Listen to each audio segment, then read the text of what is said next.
حالة الطقس اليوم رياح وأمطار على هذه المحافظات. إليكم التفاصيل. أكدت خبراء الأرصاد الجوية ما زالت درجة الحرارة في ارتفاعها الملحوظ، ووجود هناك رياح شمالية غربية خفيفة إلى سريعة خلال هذه الفترة الحالية. وأكدت خبراء الأرصاد الجوية أن هناك نشاط للرياح والأتربة والرمال على بعض الطرق الصحراوية والزراعية، وهناك بعد سقوط الأمطار الذي تعد بقيمة بسيطة جدا إلى 30% على سواحلنا الشمالية والغربية أيضا خلال هذه الفترة الحالية. وإن مع استمرار حالة الجو فإن في ارتفاع ملحوظ في درجات الحرارة، والشمس مسطحة في بعض المحافظات جمهورية مصر العربية، ورغم ذلك في رياح نشطة للغاية مع حاملة الأتربة والرمال على بعض الأماكن الصحراوية والطرق المائية الخالية الزراعية وعلى سلاسل الجبال البحر الأحمر.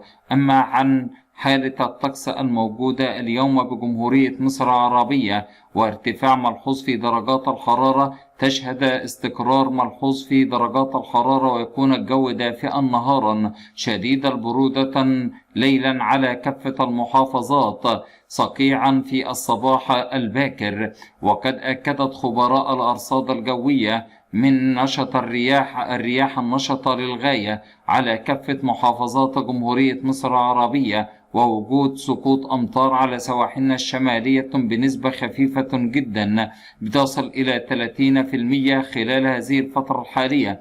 وأكدت أيضا خلال هذه الفترة الحالية خبراء الأرصاد الجوية عن حالة الجو عن درجات الحرارة المتوقعة اليوم بجمهورية مصر العربية.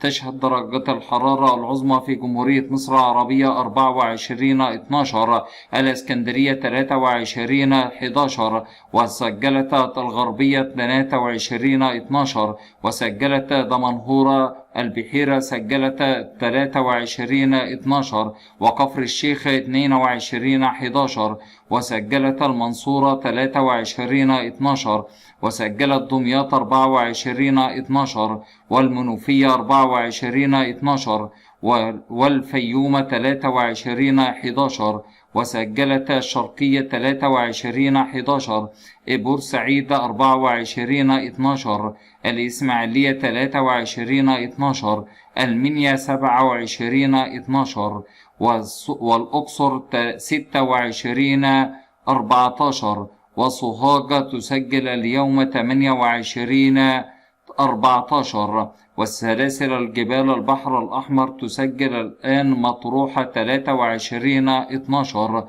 وسجلت سيناء اليوم 23-12، وسجلت الزقازيق 24-13. أعزائي متابعين قناتنا الكرام، أشكركم على حسن استماعكم، ولكم مني كل التحية والتقدير. دمتم في رعاية الله وأمنه، والسلام عليكم ورحمة الله وبركاته.